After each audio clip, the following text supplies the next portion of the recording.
at a historic perspective and look at the history of constitutional building in the Gambia and what it really meant by self-serving. I am sure that many people have seen areas that have pointed directly that this is what Barrow wanted and this is what's been given. There's no constitution that a citizen will be satisfied with everything that is in that constitution. But it will come a time that you said, I would prefer this to be like that, but this is what the people want, and then that's what the people will get. The time that you come out to say that, look, I am not going to support this constitution because of these issues, things are definitely not for the people's choice. They are not people's choice.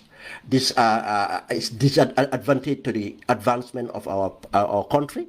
It's anti-democratic. It's self-serving. This is why we need to come out and share our opinion. And not only share our opinion, but campaign against this draft self-serving constitution. And if we look at the constitutional building, in 1970 we had a constitution. I'll just take a moment here. It's very important to go into history to explain this. There's so many of us who don't have the political education. Even though we are educated, we didn't have the political education to inform ourselves of how we came about with a constitution. And what we call the 1970 constitution, we will realize that Gambia became an independent in 1965 when the executive authority was vested in Her Majesty. When we got our independence, this is why some people said, oh, we did not have our independence in 65. Because we had our independence, but we still have something like a direct rule. The head of state of the Gambia was Queen Elizabeth II. The prime minister was the head of government. And hence, for the political leadership for the Gambia to achieve total independence and sovereignty, the constitution needed to be amended. We needed to have a constitution amendment to introduce a new constitution to start a first republic, to be a republican country. Thus, for after independence, Gambian political leaders were concerned with the presidential government as opposed to having the executive authority vested in the Queen. This is where it says that Gambians were kind of suspicious among us, among our political leaders. If we have a presidential style government, a republic, where the powers are vested, executive powers are vested to the president, rather than to the monarchy, we are likely to abuse that power.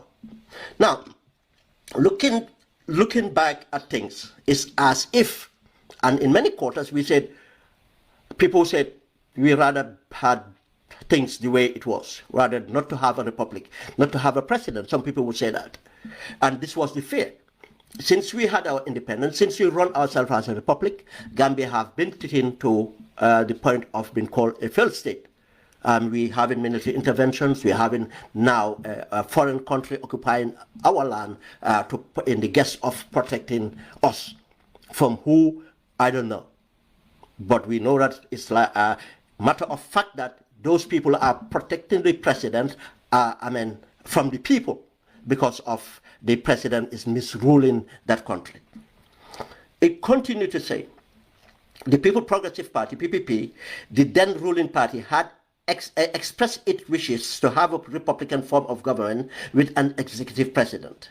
In proposing the Fourth Republic Constitution in April 1965, 2 months after independence, Jawara charted the motive for proposing constitutional change. 2 months after we assumed our independence, the PPP government, PPP party that was in government, proposed in 2 months that they wanted a republican state. And some people thought, it's so soon. Why do you need all this power? But Sadauda, the leader of the PPP, may his soul rest in peace, it's been 5 years since, according to him, Gambians were unable to differentiate the powers of the Governor General and that of the real powers possessed by the Prime Minister. Therefore, the head of government needed extensive power of presidency to carry out its mandate. The Jawara, as it reads, forwarded an argument, or the PPP forwarded an argument to say, look, this is kind of a bit complex with our people, in the sense that we have a Governor General and we have a Prime Minister, and our people cannot comprehend the powers of a Governor General and a Prime Minister, and to the extent our executive, head of our executive being the Queen Elizabeth. This is why he's proposing a constitutional change. Finally, constitutional change will, he said that finally constitutional change will reduce administrative costs in the sense that there will be only one executive head. Another argument Sadora, or the leader of the PPP, said, which was leader of the government, said was, look, it will be cost effective to have one head of the executive rather than running two parallel executives. This were his point that he advanced. The PPP with the majority in Parliament easily achieved the required two-thirds vote necessary for the bill to be passed into referendum. You see, again, that's where the importance of the legislator is. Because of then PPP had overwhelmed majority in Parliament, it was easy for them to pass this amendment so that a new constitution will be entered into, which end up going into referendum. And at that point, opposition to the bill increased as the leading opposition leader, Pierre S. Njai, and his party vigorously opposed the bill on the basis that republicanism will give too much power to one man, which was dangerous for the country multi-party democracy. He managed to rally strong support among other parties, the main trade union, Gambia Workers Union, and the populace, and eventually the no vote trumped over the yes vote. It went through that process. Obviously, it was debated. It went through that process, and after for referendum, the leader of the opposition then, who was Penjai, may his soul rest in peace, argued with support from other groups, especially unions. Unions used to be very instrumental in our politics. And they argued this point, that to give this country to a single person in a Republican style as a president is dangerous for our democracy. Our democracy is just starting, and the power vested in it will be dangerous. That's what's the argument. And when they went through this thing in 1966, the referendum, they won the vote. Now, again, if we look at the argument Penjai have given, it's as Penjai is vindicated. The minute the PPP had this absolute power, not absolute power, this power as a presidency, the executive, what happens is, at the beginning, it ran well, but after the power grab continued, and technically we had a one-party state, and which ended up to a rebellion in 1981. Now, if we look at that in that context, then we should understand that there was another referendum held they went back to the people. This is very important to note. And another referendum was held in 1969, and this time round they debated well, and the people were won over, and the constitution and the draft was passed, and that's why we have the 1970 constitution. Now, this is the point. What we went through to have this constitution. It's important to note this. We need to remember this so that when we come to the argument here, because as I said, this is not a bipartisan argument or anything. This is about to inform the people so that we'll understand and expose this propagandist of their disinformation in order to bring a self-serving document as a constitution, which we should not allow.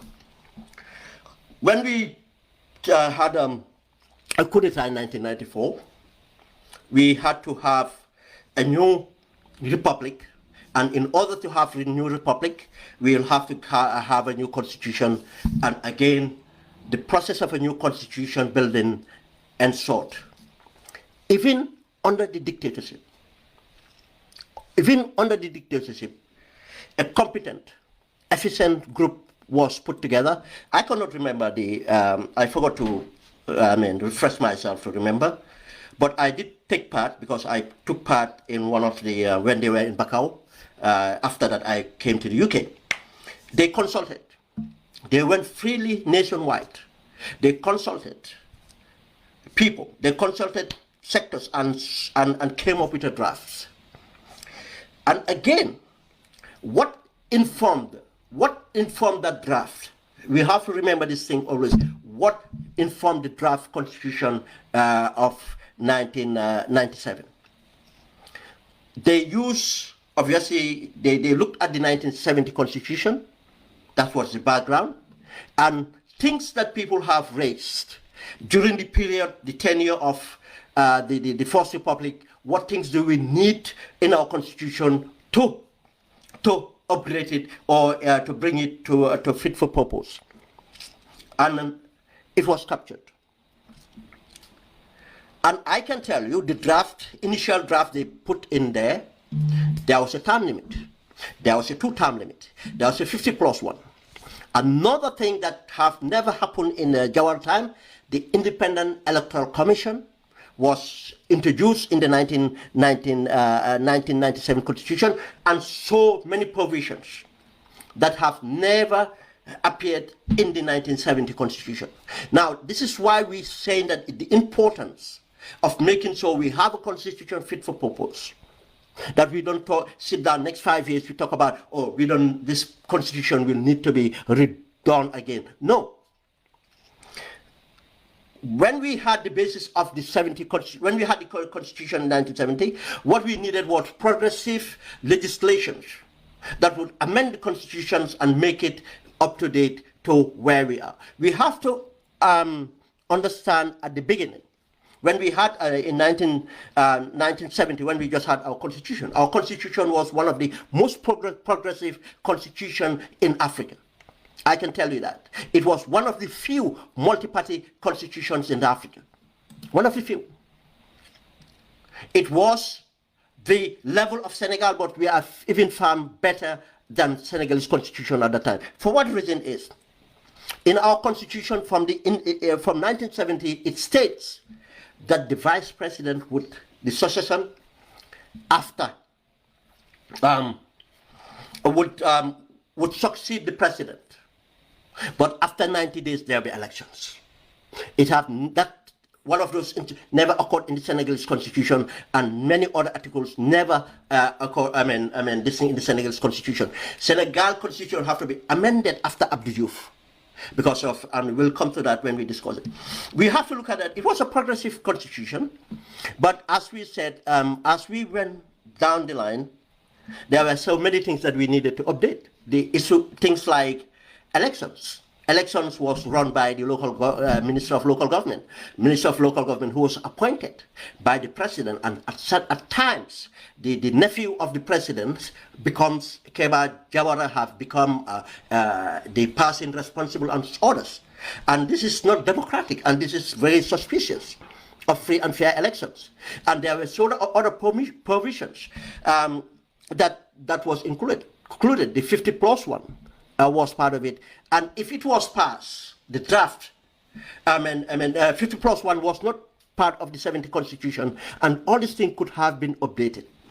But interesting to note, in early 1990s, when there was a scramble within the PPP in fighting, when Jawara have overstayed, and Jawara, they wanted a successor, but they cannot find a successor because different groups in the PPP were fighting each other. There was going to be, they did propose a constitutional amendment. You see, they only proposed the constitutional amendment to arrange their successional planning. Now, what they wanted to do was to create an office of prime minister, to be head of government, and the president not to be elected, but to be selected by parliament, voted by parliament. Direct elections would going to be changed so that Jawara can be a ceremonious president with little powers, and a prime minister would look after government. This was the compromise they were looking at. And obviously other provisions would have been going on top of that. But apart from that, they never looked at the constitution since it was introduced to seriously bring amendments into the constitutions or bring legislations that will complement the constitution was not thought about. Now, when the junta tasked the what do we call the then independent constitutional committee, they went around, did the consultation, did their draft. They hand over the draft to the executive then, who was the head of state then, who was Yaya Jammeh and his team. What they did is they brought in a judge from Ghana, and that judge went through the draft. That's why if you look at our 1997 constitution at the beginning, before so many amendments, it mirrored the constitution of Ghana when General Rawlings went into civilian rule. And to be fair enough, when you have a constitution after a military regime, there are certain provisions that will be there to indemnify the junta, so that they will not be prosecuted, obviously, once they hand over or they go into civilian rule, and so on and so forth. Those things were there. Apart from that, what they removed was these 2 terms. And they introduced an age bracket from 30 years to 70, I think, in order for Yaya Jammeh to qualify as a candidate, and there's an upper limit so that to put it there so that the opposition candidates will implode. After run few times, you not qualify again, you'll be out of it, and that will create a problem with the opposition parties. This was the reason. As if there was a certain degrees within the constitution, which I said is because of we are transitioning from a military to a civilian, and obviously people who are guilty of those crimes would indemnify themselves and so forth. But again, when you create that, another thing you need to do is to how to get it passed. You have to have a strategy on how do I get people around it. Because of we were in a dictatorship, what the dictator had to do was say that, look, now we are going to pass this to a referendum. If it is adopted, we'll go into the second republic.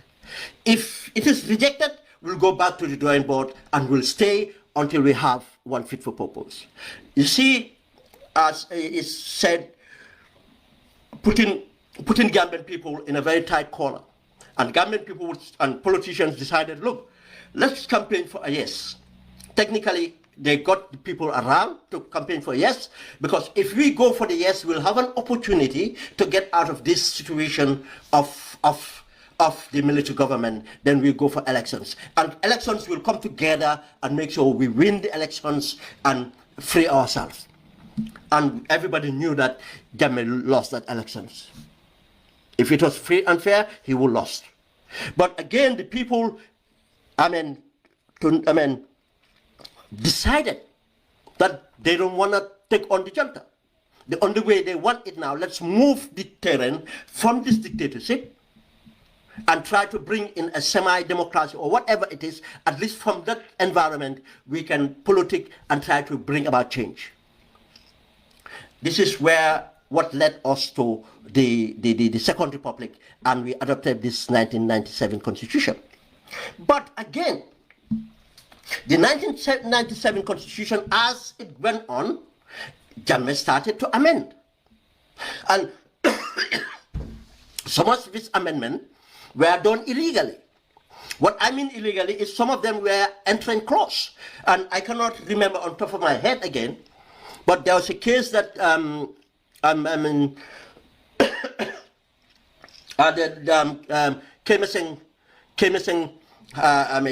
of UDP, then as an MP, they took the case to court and they won the case, and still I think it was the introduction of, there's something else they introduced in the constitution which was not done right, and so on, and certain amendments. But there were so many amendments just to fit the profile of Jammeh, or so that to allow Jammeh to do what he wants to do.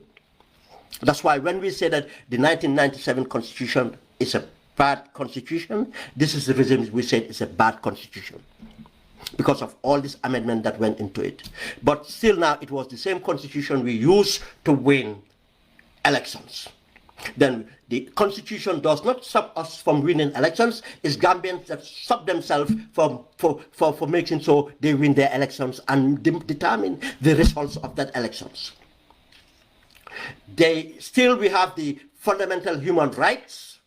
Yes, there's certain areas that we want to improve, but it does not stop us from taking things to court, does not stop us from having the right to demonstrate and everything else. We have the Magna Carta, all those things, that protect us are there. It's not, to the level we want it. That's why when we came and we saw the bastardization of that constitution, then we went into, after 2016, this bit, it will be easier to explain because most of us witnessed it. The 2020 constitution. Again, as we said, constitutional building, there must be something they work with. From the PPP regime, they looked at what was in existence. They wanted to improve on that. They want to move from that actually to a self-governance. From Jammeh era, Jammeh want to move from the dictatorship, and Jammeh want as Gambia to be seen as moving away from a dictatorship, to have a new constitution, to a new republic, and into democratic things. And obviously, this is what informs it. And obviously, with improvements on certain areas. Now, with the 2020 constitution, it happens at a time when, again, as I explained in the time of Jawara, Gambian constitution was one of the best, because Gambia was one of the few multi-party democracies in Africa, with Senegal. But now in 2020, we had an opportunity, in fact, to look at what exists in all the old democracies with the new democracies which look very similar to our situation, from our political history to our culture to our composition of a country and everything else, to draw something better, to use best practice. This was the reason we said, hence 1997 constitution is butchered to the extent of certain lawyers, if in fact, do struggle to tell the difference between the right constitution and the wrong constitution, because some amendments were made silently. So it's alleged that some amendments were made silently. Now we need a new constitution, and they did everything the right way. They selected.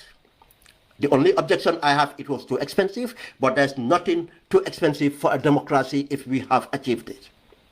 That's the value we have to look at, what value we're paying for. They have people with experience, credibility, and everything, they put them together. They looked at, first thing they came out with, if you remember, they came out with questionnaires. The CRC came out with questionnaires, and those questionnaires were based on the existing constitution. To say that, they contrasted, to say that in the existing constitution, it says so and so. What do you think? This was one part of the consultation, engagement and consultation. And they sent it to sector, to deal with it. They went consult the entire nation, to the diaspora, everywhere else, technically, radio programs, every form of program, this thing they did, and they put everything together. They invite experts to review the documents and everything, and came up with a draft. Now, what were the main areas they looked to improve? It was self-perpetuation of power, staying too long in government. Just as we had problem with Jawara, we had problem with Yaya Jammeh. 1. 2, the power of the executive. Just as when P.S. Njai, a party, the UP and others raised the issue that the presidential style would carry too much power and that power would be abused. We saw that power absolutely abused by Yaya Jammeh. 2, self-perpetuation of power, staying long in the office, abuse of the executive powers, too much power with the executive. 3, the human rights abuses. Human rights abuses. To see the issue about human rights abuses.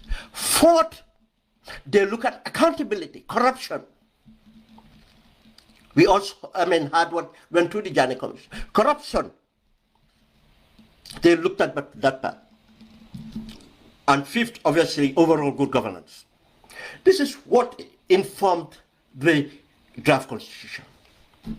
This is what informed the draft constitution. And if the draft constitution was adopted, yes, there were contenting issues, which was new problem we didn't have before.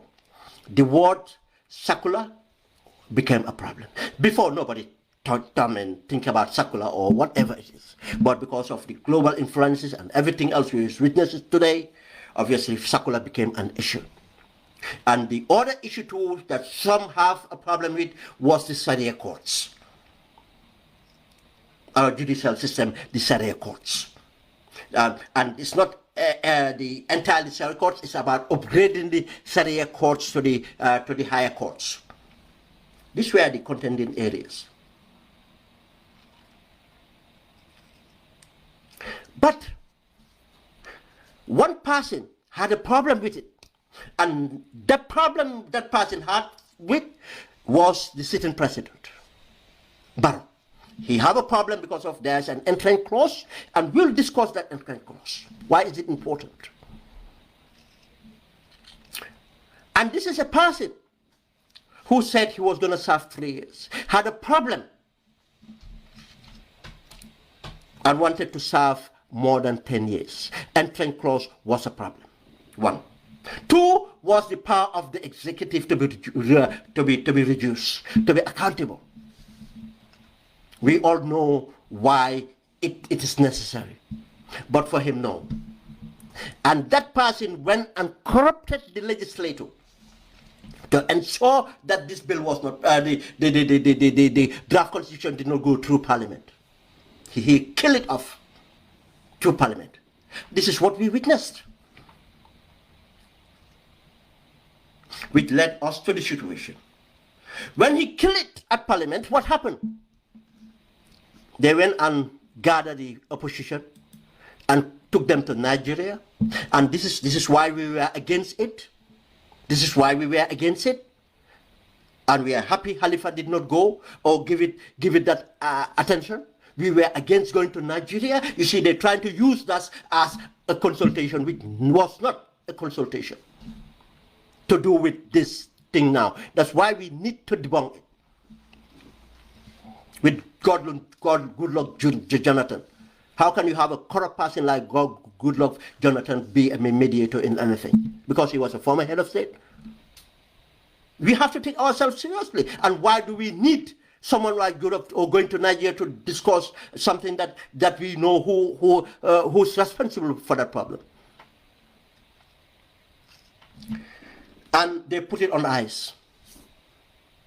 Now, we are dealing with it now. And now, we have to look at what informed this constitution. Just as we narrated here, we looked at what informed this 1970 constitution, we looked at what informed the 1997 constitution, what happened to the 1997 constitution, and now we looked at what informed the 2020 constitution and what happened to the 2020 constitution. Draft constitution. Now, Barrow turned around to say that, oh yeah, we are going to. Now, because what we said that in order to bring about a draft constitution, there should be a process, process, because the constitution is the people's.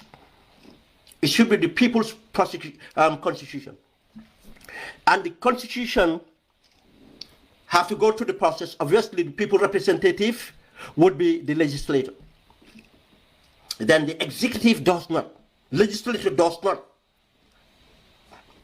own that constitution. The judicial does not own the constitution. The people own the constitution. Then the people have to have ownership of that constitution for that constitution to be legitimate. It's not only taking it through a process, and this, no, it has to be seen to be done. What informed this thing is drafting it. How do you draft or amend a draft of constitution? The executive cannot amend a draft. No, that's not. They can propose. They don't make laws. They make policies. They can propose, just as any sector in the Gambia can propose. Then a competent authority that represents the people will look at the proposal. This is why we had the CRC. And they look at the proposal and they will evaluate it and look at everything they need to look at with that proposal and see how it fits to the aspirations of the Gambian people. The CRC represents the Gambian people. They don't represent any organization. Yes, then that's the content of the draft. And what legitimizes the draft is because of the process it goes through, that it's from the people. Then the draft will be adopted. How would it be adopted? That's when it will be gazetted. But an executive cannot turn around and say, oh, I have gazetted a draft. We don't know who wrote who amended the draft. And you put anything in there and you cannot even provide an explanatory note. You cannot even provide the draft for the people to see. All we see one online, we haven't got a hard copy of that. And you turn around to say, I've gazetted it, in 100 days it will come out and we go for it. And then we'll do consultation. That's wrong. There and then it should not even have gone to Parliament, because it's a waste of people's time. It's a waste of people's time. Then you ask, what are these people's motive? To become a constitution, it had to go through these processes to be legitimate to go as. If not, it becomes an illegitimate constitution. And I'll come to that point. Why? Before going to that further, I want to have my view on this issue as our constitution is plagiarized from the Kenyan constitution. I think this is insulting, not only to the CRC, but it's insulting to the entire Gambia. Why do I say so? We all witnessed. I don't know all the people in the composition of the draft constitution, the CRC, but I knew few.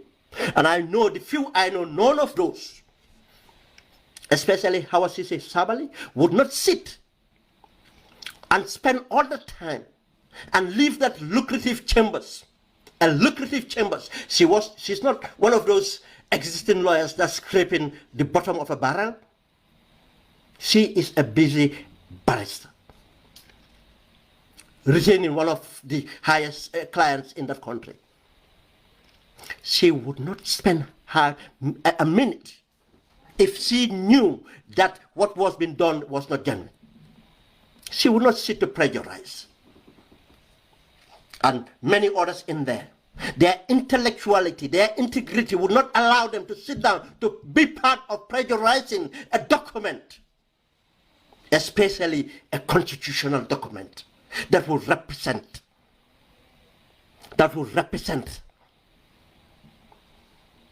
our generations to come, that will represent our country, our people. Our sisters Habali would not be part of that. I'm just calling out one person. But almost I don't know of anybody that will be part of that. You think then you can bring all these people from different backgrounds, people from different this thing, and for those people to connive, just to be what? Spend all these years, the months, time running around, and just to sit down and decide, okay, let's go and Google and get the constitution from Kenya and plagiarize that. Does that make sense? We have to be very careful. We don't like something, doesn't mean that we have to defame other people. Statements, some statements are very expensive. And it's an insult to Gambians because we took part. I sat here week in, week out, during the consultation, during everything. We discussed it. We bring people from every walk of life. Even this present Justice Minister used to be on our program, organized by Gambia House in Norway. We used to invite different lawyers to a walk of life, Gambians everywhere, home and abroad. We discussed it. We saw them going around villages, different languages. How can we turn around and insult our collective intelligence that, oh, this is plagiarized from Kenya? I'll explain why some things would look like it is in Kenya. And that again explains the nature of how we develop constitution. Okay, now, Kenyan constitution is very recent. Kenyan constitution is very recent. Now, best practice, Kenya, look at best practice, and if you understand Kenya, technically, it came from an authoritarian government, from a one-party state. They have diverse backgrounds. They have these ethno-lingo problems. The Kukuyus, these things and so on. They had land issues. They have religious pluralism and stuff like that. Not serious. Gambia is not serious as Kenya. I'm not saying serious as Kenya, but we can see some of these things, how it plays out. They had problem if injustice.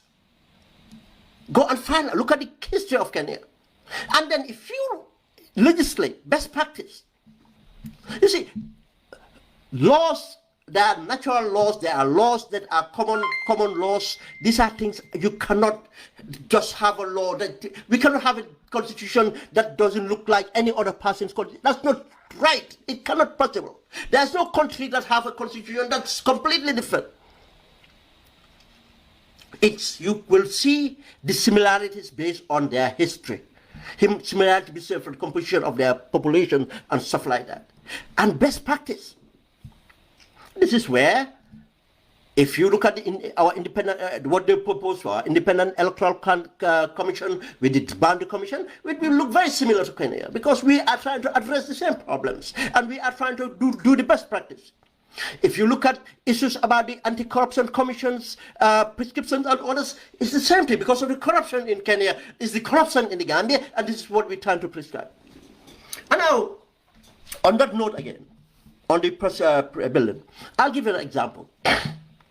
United Kingdom. We are unique in a sense we have unwritten constitution. We adopted the Magna Carta, and from that Magna Carta what we did is populated our constitutional governance with legislation. This is literally how we are governed. America had a written constitution. That's why they keep on having amendments of that constitution. Gambia, we benefited from what this time around, we have an opportunity to write a comprehensive constitution, which would not be subjected to so many amendments in the near future. But what we ever need would be legislation to enhance that situation, to address that situation. This is the situation different. And in about during the we had a parliamentary crisis here. The parliamentary crisis in the UK, I mean, was what? Corruption.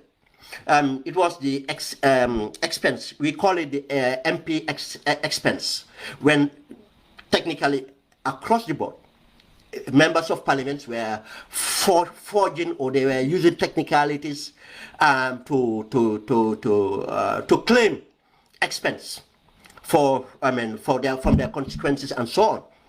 And again, some of those MPs, again, there are so many MPs across the aisle, were involved in taking money from donors or business people in order to influence. Because of that, the Labour Party introduced a good governance legislation about leadership. At this point, I'll just touch it. We'll touch it later. What they introduced was about leadership and integrity. This government is telling us we don't need a leadership and integrity in our constitution. The Labour government did that. You understand that legislation in this country we rely on. If they had a written constitution, if they were to do a written constitution, it would have been there. And remember, they had this legislation. Doesn't mean that they have an ethics committee. They have an conflict of interest and ethics committee in Parliament. They have so many other committees that look after behaviors and others, but it was not enough. They had to bring this good governance legislation in order to make things fit for purpose. Just so make that clear. Why do we need to make sure we have a legitimate constitution? These are the reasons. But the legality or legitimacy of the constitution and political expediency.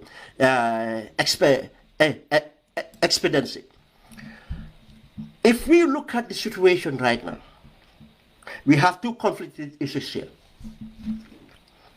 For political expediency, Barrow and his group, NPP, wants a constitution that will keep them in power and protect them in power and protect them in case they had to lose power. That's what all they're after. The constitution is not about what advance and progress our nation. Now, one area they fail to realize, put into this because of their greed, is to make sure it's a legitimate constitution. You see, the danger they are creating here. If Barrow uses the National Assembly, let's just give an example, decided to bribe the National Assembly and pass through the National Assembly, we come to a referendum and he steals the referendum and turn it over to say, whoa, no, we won. Or the constitution is going to stay. Do you know what they create? In the eyes of, they might turn up to say, that's it, we are going to adopt it because it went through. They try to legitimize it, but doing something illegal to legitimize it, you know what that creates? It makes that document illegitimate. And I can tell you that would be a constitutional coup d'etat, and if a constitutional coup d'etat happens, it's the greatest influence. Constitutional coup d'etat is the greatest influence right now to military takeover. The other thing is corruption. And we know corruption is already I mean, that's why they're scared to leave power. The other point is corruption and the suffering of the people. That's all the soldiers need. Once soldiers have the reason to use that, because of we are existing in a situation where we have an illegitimate government because of our constitution was overthrown, or they adopted a illegal constitution, and corruption is rampant and people are suffering. You have the recipe cooked, ready for coup d'etat. And I can tell you, I am against coup d'etats. But if this situation prevails, I am not going to be against anybody that overthrow that government. I'm not going to support it. But I will not, hence you decide to overthrow this thing by using the executive powers and overthrow our constitution. I am not. I would challenge to return to constitutional rule, but I'm not going to condemn it. And I can tell you the amount of Gambians, educated Gambians, who are repulsed of corruption, of coup d'etats, but today are kind of entertaining the idea out of frustration for that matter, saying, so like the Green Boys should even take over. That's what Barrow should understand. Wherever you see a coup d'etat, these are the issues: the abuse of power, authority, corruption, and this dissatisfaction of the people. That's the only time. That's the failure of good governance. Now, because why we're advocating here is to avoid that failure of good governance. But these people can help themselves. It's us Gambians who have to hold their hands and stop them. If we want the stability of that nation. If not, we go to it. And we all know the West African states now, where you have the tensions and everything. ECOWAS, we see what's happening in ECOWAS. Right now, Tinubu got his tail between his legs, running to Niger to sign a security accord with Niger. Now they're making military government to be fashionable, and you are steering up, knowing that even Senegal is there, is possible. And I can tell you, likely Senegal would not be there soon. But you are thinking about what? Entrenching yourself to overthrowing our constitution? We'll look at that. The other bit I want to talk about here, before moving on, is about the education, the supposedly educated class. The supposedly educated class.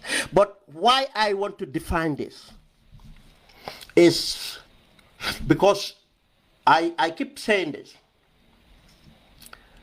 Collectively, we will take responsibility of what happens in the country. This is why they say, oh, it's people's fault. They keep on voting for the same people. But I can tell you in reality, it is a minority of supposedly educated, supposedly influential people that will go around creating environment, creating situation in a way so that we have the status quo. That's why I always advocate that where you have two-party state, you still don't have a mature democracy. That's why in America today, I tell you, you vote the Democrat, you vote the Republican, it's kind of a little bit this. Until you have a mad dog as Trump, then it's so reasonable to say, whatever the case, let me vote Democrats. But if it comes to policy, the corporate America determines how America is run.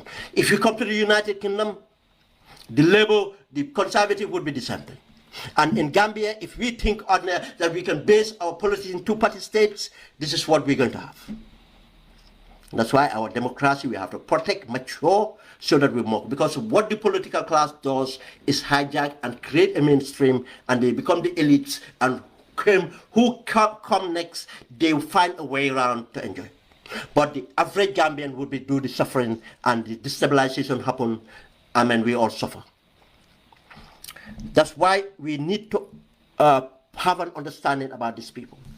If you see the likes of Dr. Ismail Assisi, the likes of many so-called doctors, many so-called whatever you call them, people tend to believe them around Barrow, thinking, oh, these are the educated people, these are the intellectuals. Or tell you what, the title before their name does not make them who they are. The title before their name does not prove that they are educated. It tells something that they are recognized through an exam system, but that does not make them educated people. Education is about learning, to learn. It's not about the how you learning can be done in many ways. Learning can be done in many ways. Many languages, many mediums can be used to learn about anything. Learning. The other aspect of education is examination and qualification for good reason. To measure the output, to give them recognition as qualifications for certain classical jobs. You need to be recognized.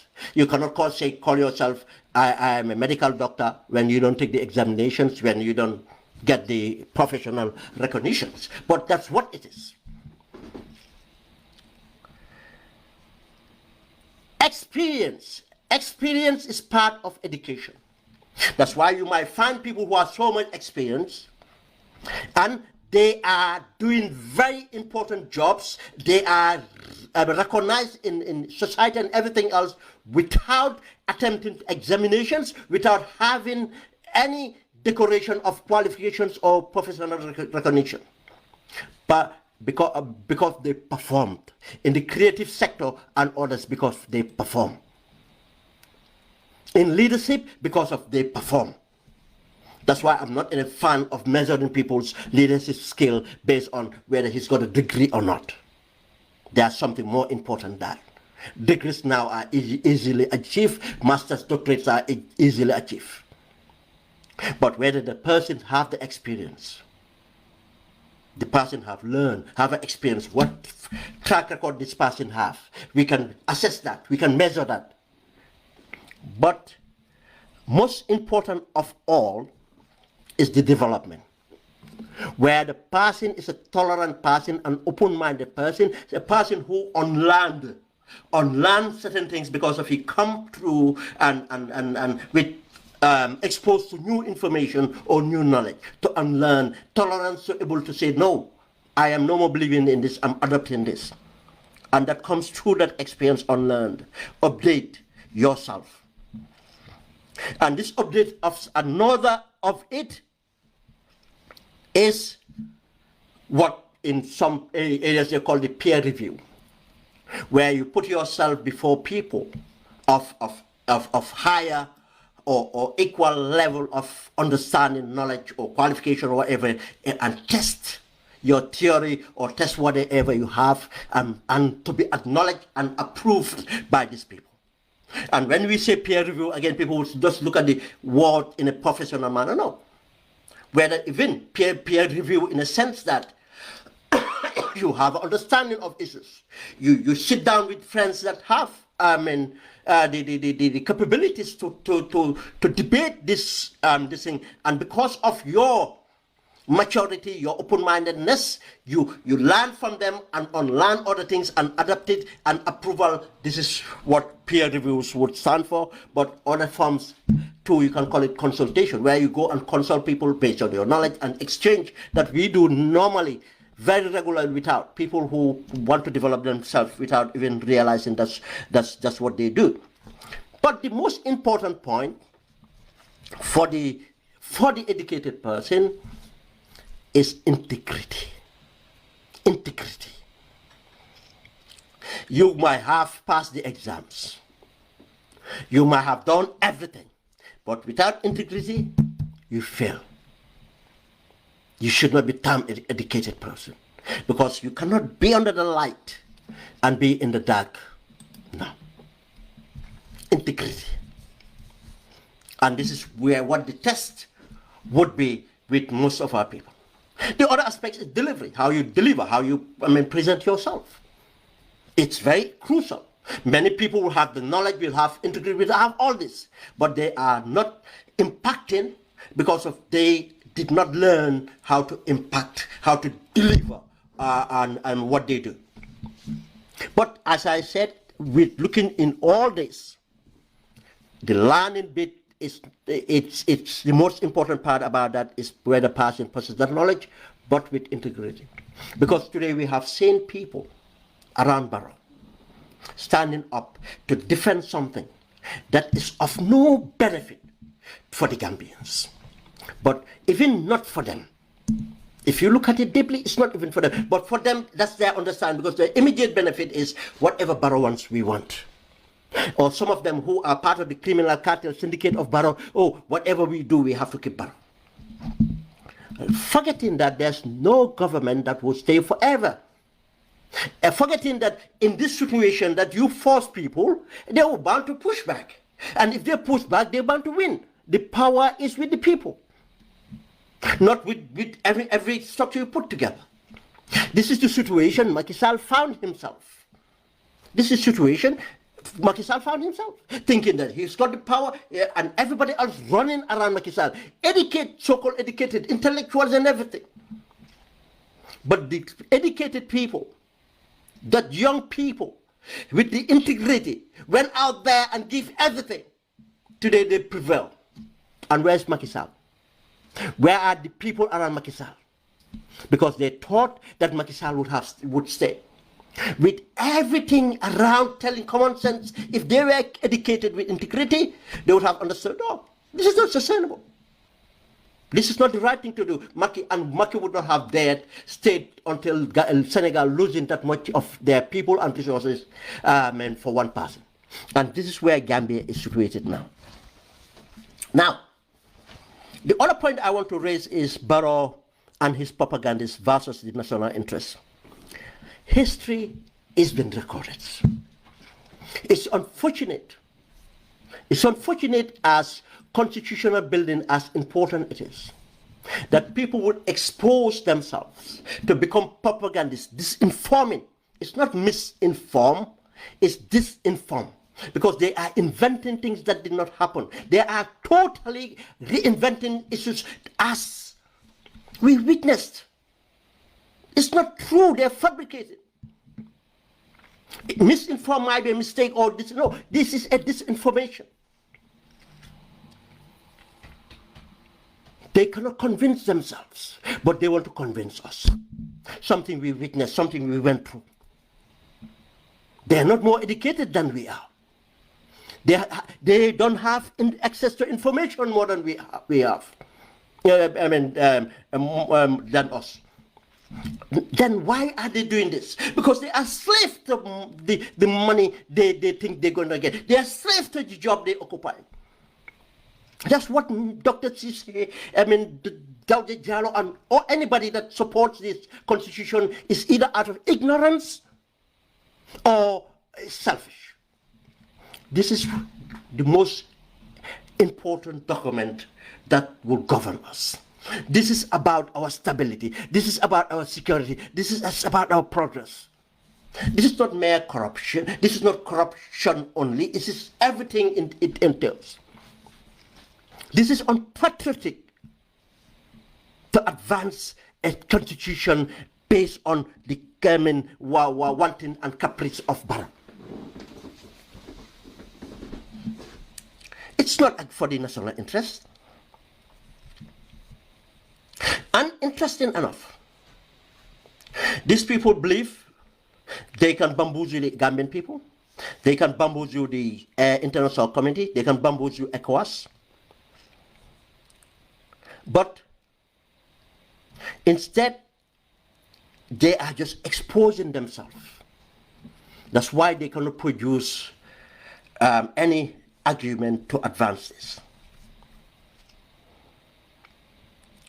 If we, as Gambians, look at this situation, now the problems in the global challenges we have, the problems we have with, within the ECOWAS.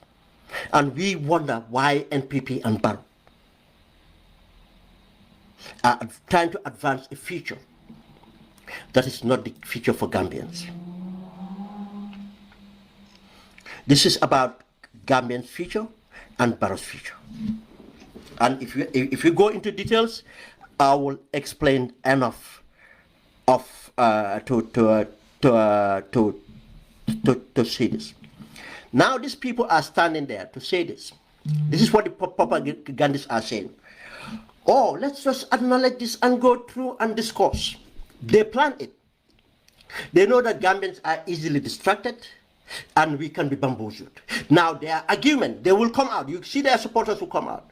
Oh no, at least we have, and they said, at least we have the 2-term and we have 50+1. We have the 2 terms, we have the 50+1. Just let's disregard the rest. What these people want to introduce, or the theory they apply in here, is called unilateral executive action. If they achieve this draft as our constitution, what we would achieve would be giving the Barrow would be acting with the powers as a dictator, legitimized. I'll explain this. If we go and look at it, you see the way Barrow would be controlling the legislature through this draft. You see Barrow controlling the judiciary, and the people, how Barrow will be controlling the people through police powers. And we have to remember that the importance of this constitution is, if we allow this constitution, will be the basis that laws will be written. And if the constitution is this bad, now if a law is written based on justifying that, or the constitution allows it, if they want to write a bad law, it will be a bad law. But if the constitution was a good one, if they want to write a bad law, the constitution will say, no. That's why I say what they're trying to introduce, it's the based on, and this is not new. You see, in Donald Trump, this is what Donald Trump project wants. If Donald Trump wins the election, this is what they're thinking of. How to undermine. They have already technically doing that with the Supreme Court of America. The Supreme Court. Now, because of the majority, the conservative they have there, look at the rulings coming out from the Supreme Court. Look at the rulings. Until a Supreme Court member, a judge, would hardly do that, criticize the Supreme Court, saying that what we are allowing a criminal president, a criminal to become a president. And we are allowing to give impunity for someone who a criminal becoming a president. This is what Barrow is doing. We have seen the same action in Zimbabwe right now. That's why people saying, let me give you this. If you allow Barrow to go get away with this draft, this is the Barrow draft as a constitution, Barrow would turn around, or the NPP would turn around and change and amend the draft as they wish. This is just a start. The 2 term you're talking about, into 1 term, they can do a constitutional amendment again. The reason why it's important to have a clause, and it's not retroactive. People keep on saying, oh, it's a retroactive clause. No. The clause is not against Barrow, it's the seat of president. Let me give you an example. This is what happened to Senegal. Abdoulaye Wade came. The minute Abdoulaye Wade wanted, knowing that he doesn't want a 2 term, what did he do? He introduced an amendment and changed the constitution. Even introduced a second chamber. After they had the second chamber, guess what? The time comes, he said, no, I've introduced a new constitution. Macky Sall came. Macky Sall talk about, oh, I'm going to reduce the powers. You see, they always try to give you something, and other things to put on an amendment. People like us, I said it. Macky Sall is doing this to the sea, and they written it as much as they can. Still now, Macky Sall wanted that constitution to be subjected to go to the Constitutional Court. The Constitutional Court that he controls, he appoints and he fires. That's the powers we're talking about, that unilateral power action. Because of, he knows that if he goes to the Supreme Court, he will have what he wants because he controls the Supreme Court. This is the situation that will develop. For them to say that, oh, we give you 50 plus 1 and we give you the what you call it, give you the 2 terms. That's what they're trying to say. And I have seen people saying, oh, because we have this, we have to, we should accept it. It's interesting. Let's look at this. When, two years ago, when ECOWAS brought up a protocol, it's only Togo, Ivory Coast, and Senegal that refused to sign the protocol that to skip 2 terms. Gambia signed that protocol. Gambia signed the protocol because then Barrow was hoping, in confidence, that he was going to only have enough, 2 terms would be enough for him to manipulate the situation and select a successor. Now, because of he tried everybody, now because of the crime he have committed and everything else, and he cannot trust because of the infighting, just like the infighting that ensued under Jawara. Now he cannot, there's no single person he can trust. Now he will try to attempt to run for another term if we allow him. Now, to come up with this executive or ultimate executive action program project. This should be project just as the Donald Trump project. I don't know how they call it, Project 22 or what. This is a project for them. Now, if they pass this, would give them, they will do everything it takes to win this election. For Barrow to win, Barrow to run and win. If Barrow runs and win under this constitution, the powers in this constitution now is even more than the powers Barrow have today.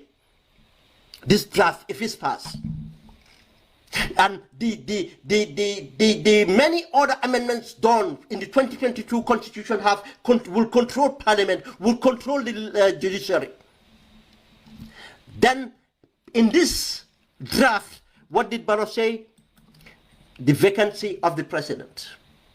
You see, the vacancy of the president, then Barrow can bring his family member in cabinet, make him vice president, and hand over just after election to give that person with this situation to entrench themselves in the last 4 years or plus, and then NPP can continue. That's why I'm saying this is a survival for the NPP. It's not for Gambian interest. It's the continuity of NPP they're programming now. Just as Donald Trump is programming their project, I forgot the project title again, just to keep on going forever. This is what they're doing. This is what they're doing. Now,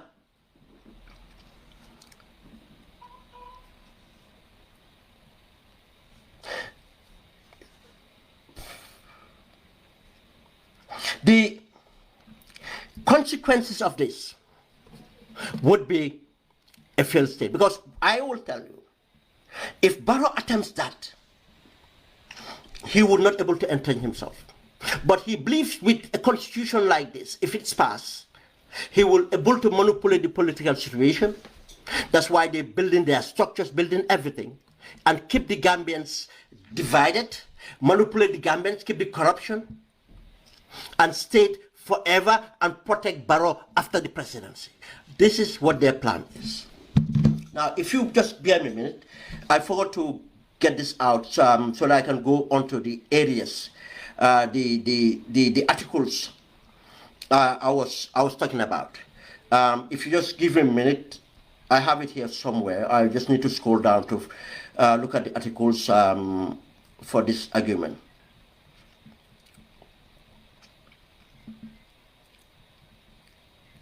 Okay, thank you. Now, I'll try and go through some of these points to to prove that what Barrow is doing and this draft is worse than 1997 Constitution. This draft, Ben Suwareh said, is worse than 1997 Constitution. And let me say this clearly. If any Gambians advance to say that, oh, but we have the 50+1, or we have the 2 terms, what stops Barrow? If we allow him to have the audacity to propose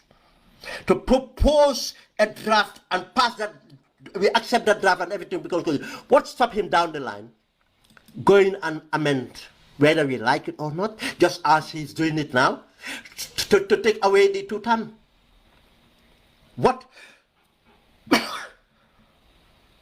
will stop him?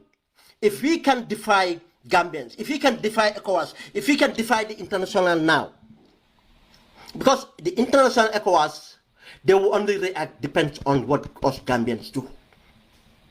If we manage to defy all this, Gambians, international, and go through and have a constitution based on this draft, now you think that person would honor anything else?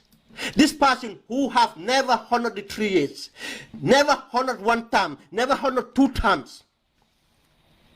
What point does Gambians not understand?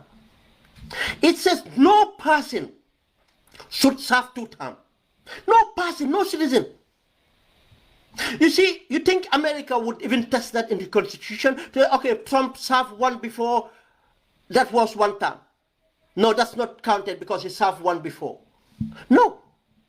No person should serve 2 terms. Why Barrow want to serve 1 and 2 terms? We all know he doesn't have the intellectual capacity. He doesn't have the honesty in him. He doesn't have the love of country for him or anything.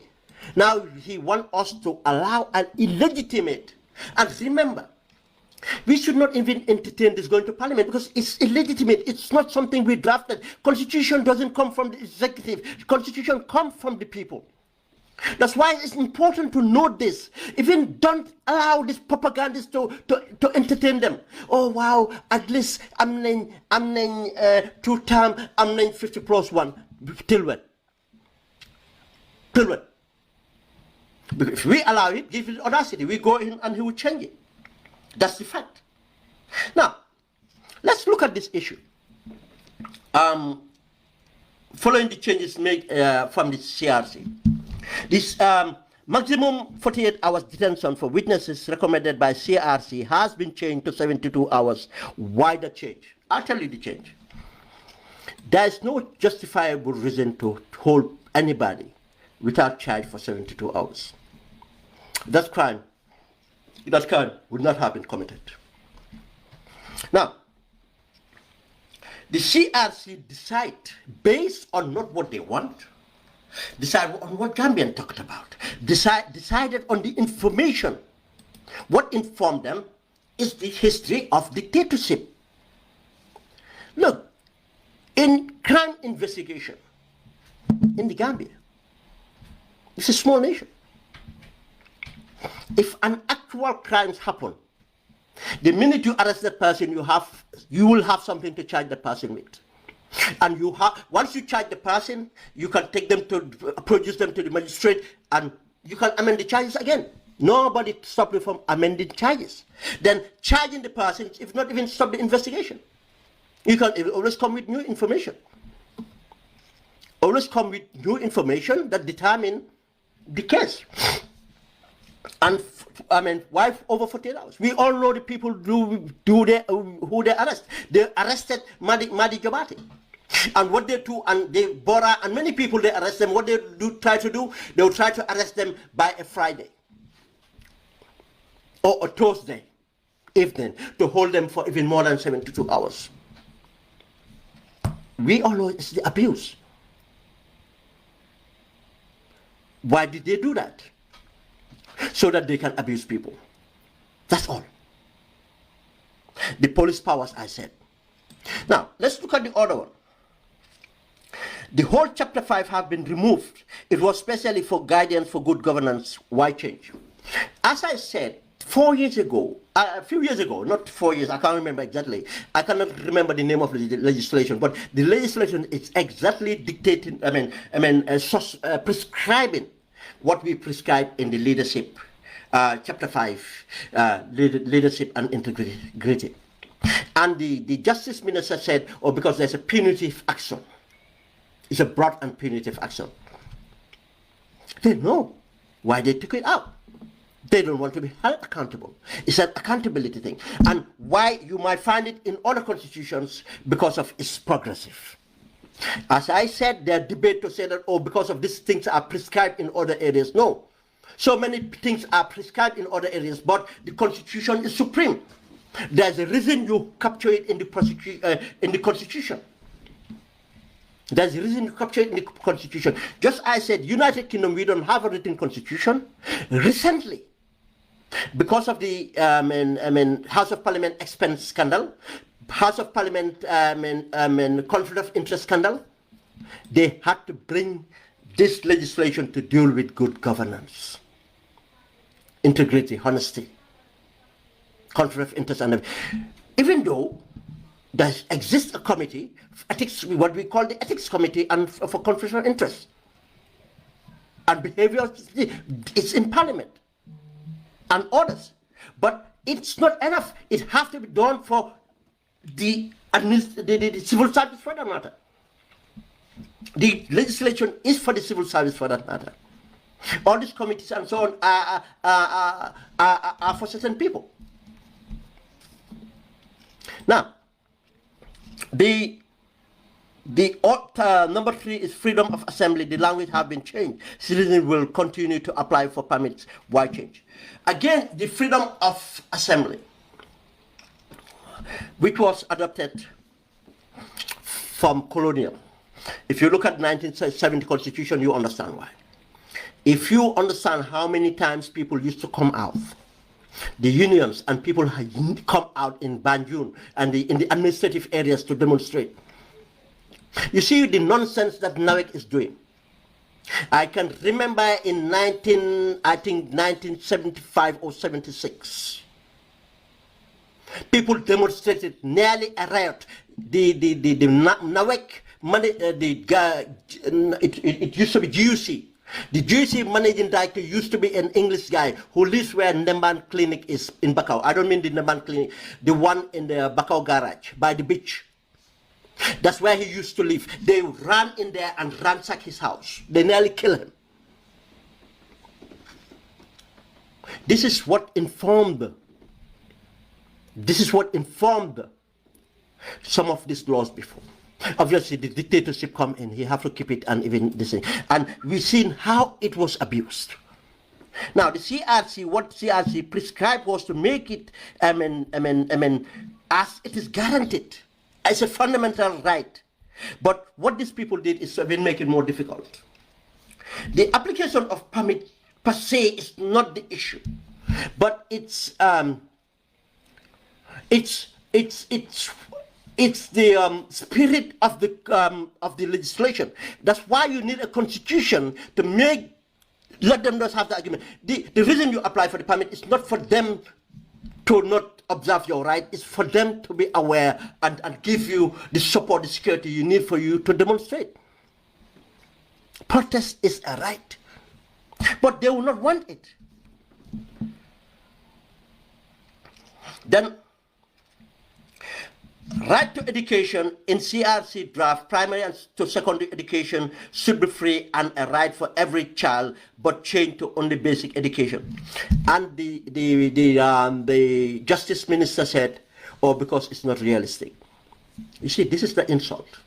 It's not realistic. It's realistic for government to send millions of dollars, dollars for that matter, to buy 100 vehicles, which only 87 was delivered for 2 days ceremony. But it's not realistic to educate the Gambian child. The taxpayers. This is what the taxpayers want. This is what the taxpayers demand. That's why CRC captured it. But their sons and daughters would not be affected. Because for them, we are paying their medical bills, we are paying all the bills for them. Why can't we cut those medical bills and orders to make sure they take care of their health and take care of the health services as every Gambian would be to access the same health service? If they can afford anything more, let them, but we should not pay for their health insurance and orders. And make sure we pay for the every Gambian education to secondary school.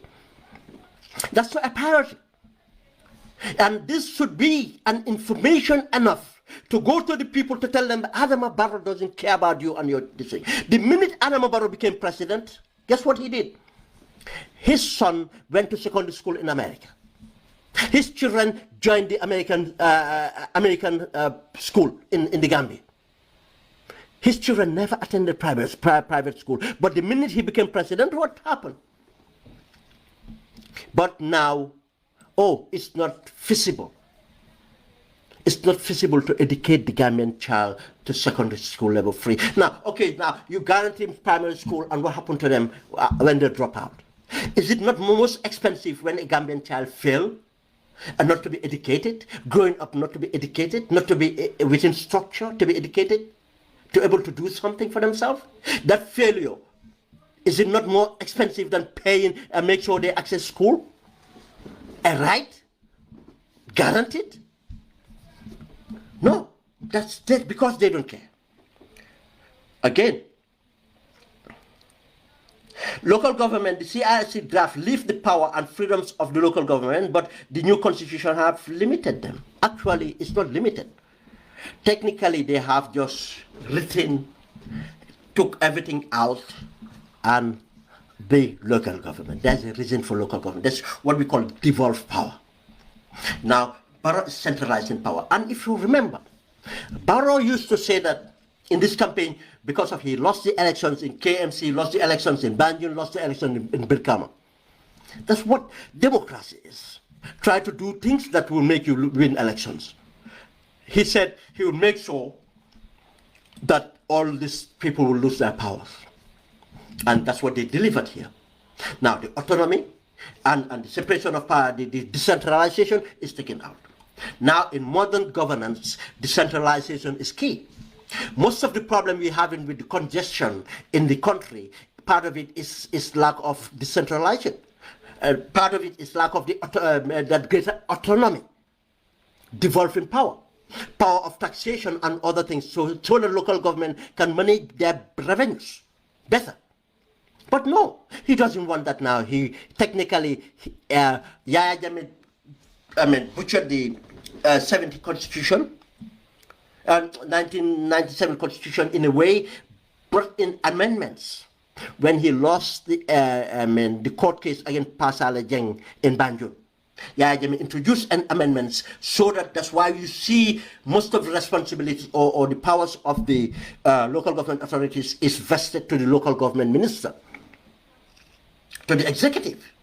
Now this one become even worse because of he cannot win elections in those areas, and he wants all the power to control them. And if he controls all those powers, then he can control Gambian people. That's why I said this is the unilateral, executive, action theory to take power. Now, if he does this, you think what is going to happen next? What's the chance of winning an election against him? The other bit is the Customer Protection Act has been removed from the CRC draft constitution one. You see, this is it. Adama Barrow have become the biggest businessman, one of the biggest business people now. This guy was a hustler and everything. Jar Oil, take it from me. Almost 50% of Jar Oil is owned by Adama Barrow. And now, let me just digress here. I'm not going, I need to do this. How did I know that? This is where the money came from. The Janneh Commission recommended the shares of Mohamed Basi, which was with Gum Petroleum, because of the way Mohamed Basi have robbed Gum Petroleum, that government should take over those shares. When government took over those shares, it was recommended that the shares to be sold to the existing entities. Existing entities were the Social Security Housing Finance Corporation, the Gambia Ports Authority, GNPC. Technically, it's government owned. Now, instead of selling the shares among these groups, people, because it was a lucrative business, good for everybody, and then the government would keep this thing, and the people owns everything. No.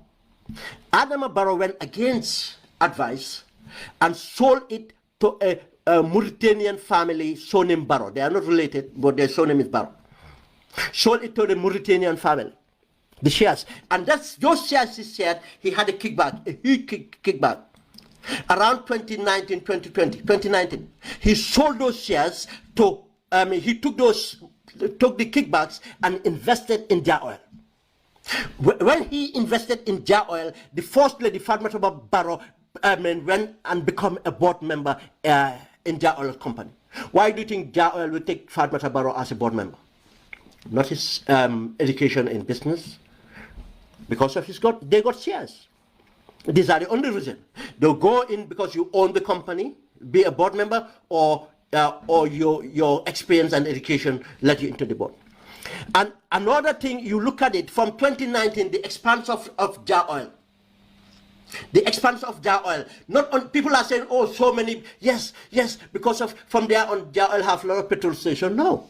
Jar Oil had business in water, a business in building materials. Everything else became bigger. The cement factory became bigger. Everything became bigger. Where did Jar Oil get that money? There's no business that will just bring profit like that and get the expansion. Money was injected. Where did that money come from? Came from Adama Barrow. And that will be proven the minute Adama Barrow leaves office. That's why he's protected. He doesn't want to leave office, or if he leaves office, he wants to be protected. Now, let's move on. Now, the consumer these things. Now, Adama Barrow, look at what Jar Oil is doing. Now, this gentleman Lowe, Amadou Lowe, I think, that person is a consumer. He's not happy with the product. He have used the product, and he have evidence for him. Not scientific, but realistic evidence for him. This is what the cement is. You have the right to complain. Just as you don't like your Samsung, you don't have your iPhone, you complain. You buy your pig milk, you buy your milk, you buy your eggs or anything you don't like, you complain. What does the police have to do with that? What does the police have to do with that? It's because of Barrow owns part of Java. Now, look at all these things happening in the country because of where do you think Barrow gets his money from? Most of his big businesses are controlling Barrow. Just as in the United Kingdom, this is the problem we have. Most of the big businesses are controlling our governments. Just as in America, the problems we have. Because of they sponsor your politics. Now, look at what AfriCell does to Gambians. Look at what QCell does to Gambians. Look at what NAWEC does to Gambians and others. You think if they know that, because of, look, the consumer laws are all weak. But if we have in the constitution that our consumer protections strongly, these companies will start to behave better. Because they're doing all this for their own profit. They will have managed themselves better to avoid paying out to Gambians. How many Gambians have lost their equipments? Freezers, air conditioners and others because of the corruption of NAWEC. But this is why Adama Barrow is protecting them. They will not give you any reason. The protection laws are not enough. Let's see the other bits because I'm trying to roll it. State of public emergency in the CRC draft, the power of the Supreme Court to check on the state of public emergency have been removed. Why? You see, this is why I'm saying, this is where you look at the ultimate executive action theory. Even Yahya Jammeh subjected himself for public emergency to be challenged. Adama Barrow said no. Now, if this draft goes in, if elections approaches, Adama Barrow might create a false flag. And he's a government. Just as we saw when Macky Sall was creating false flags in Senegal. burning down a boss and saying that Pastef burned the boss in order to ban Pastef. Adama Barrow can do the same thing. He can manufacture conflict and manufacture conflict and put in a permanent public emergency. We don't have anywhere to challenge that. We don't have anywhere else to challenge that. Do we see what is created here? How can they justify this? How can this be good governance? How can be this democracy? Why? Let's move again.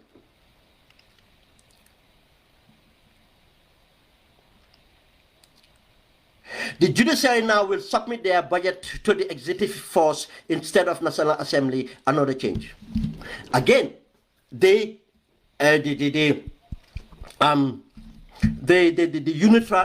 unilateral executive action theory. Now, the justice system, the judiciary, sorry, should be in parallel to the executive. This is why their financing can only be checked through the National Assembly. Now, if we allow Barrow to subject the judiciary to submit their budget, if I hold your demands, I dictate what you have for lunch and dinner, and if you should have breakfast. You see the point? Why change that from going to the legislator? We all seen how the public passionately went through the legislature, their representative, to make sure they checked the judicial expenditures. Why now? Why now? You see, now he is taking control, not only executive, he's taking control of the judiciary. And whilst I am here, whilst I am here, I'll explain another issue that he have changed. Now the appointments, I'll come to that later. The judiciary. The other bit now is political party funding should be reported during nomination also been removed. Why? How can you expect Barrow to accept that? We also have you seen the quality of building that Barrow NPP is building? Tell me who among them, where do they get their funding from? Barrow would not want that. This is why they remove it. But this is about national security for that matter.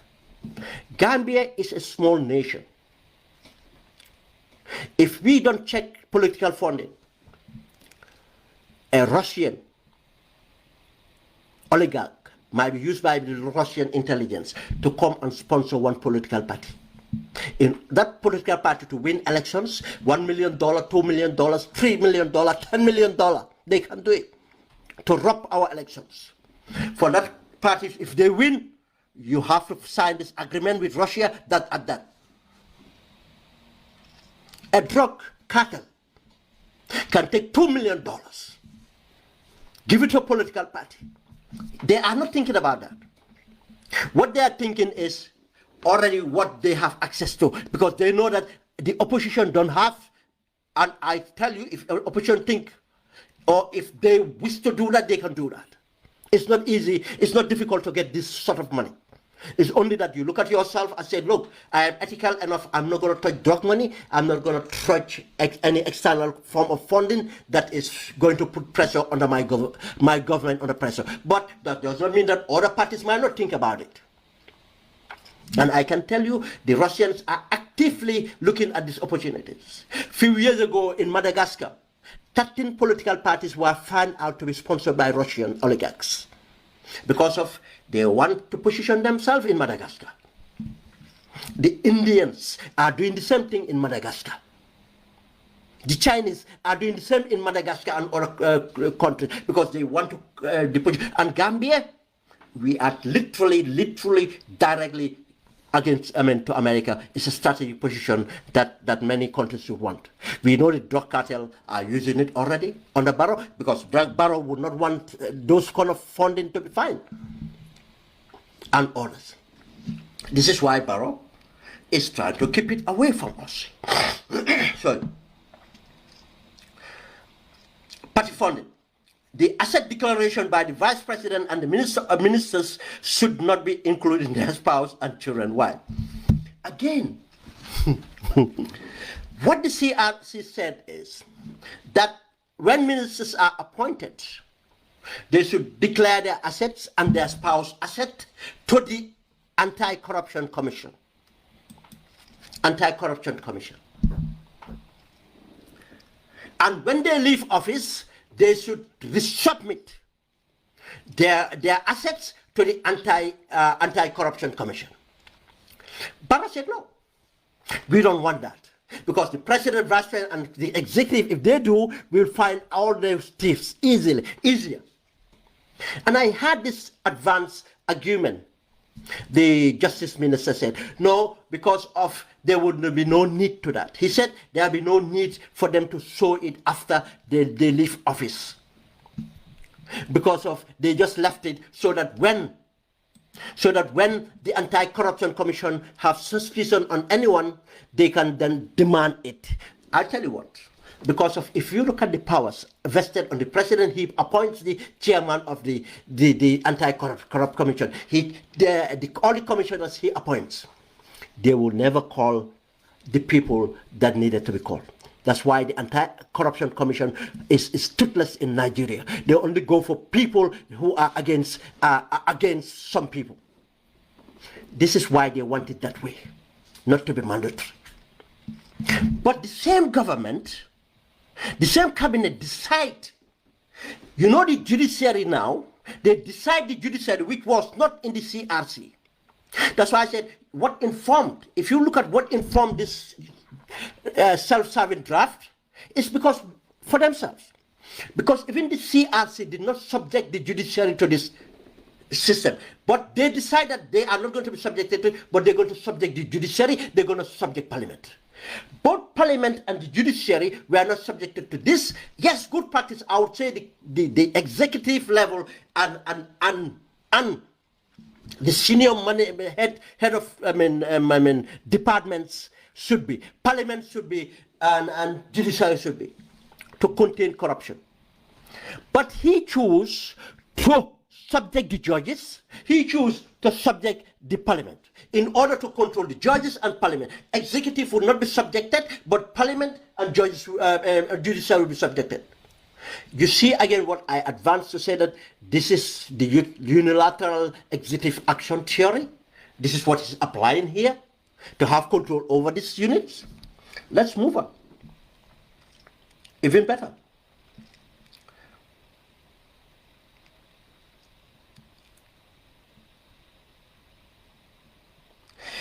The other bit is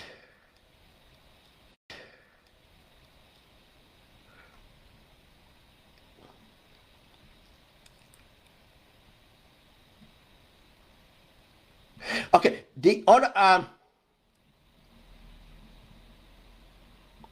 the other one I missed was the political party funding should be reported during nomination, also removed. You see, in the CRC, the political the funding of the distributed should be reported. This funding should be reported to the Anti-Corruption Commission, not the IEC, because when they declare their assets, the IEC don't have the capacity to investigate, but the Anti-Corruption have the capacity to investigate. And what the CRC proposed was that would be declared at the Anti-Corruption Commission that are equipped with software systems, the capacity, and people with the capacity and everything to do this job. Now, another clause in that is, if any candidate is found to under-declare their assets, they will be disqualified, even though if they win the elections. You think Barrow would accept that? Because he will under-declare or NPP candidate will under-declare. You see, this is another reason to explain this is why they hate this 2020. This thing. It's not about the entering clause and the two-term issue. Another point,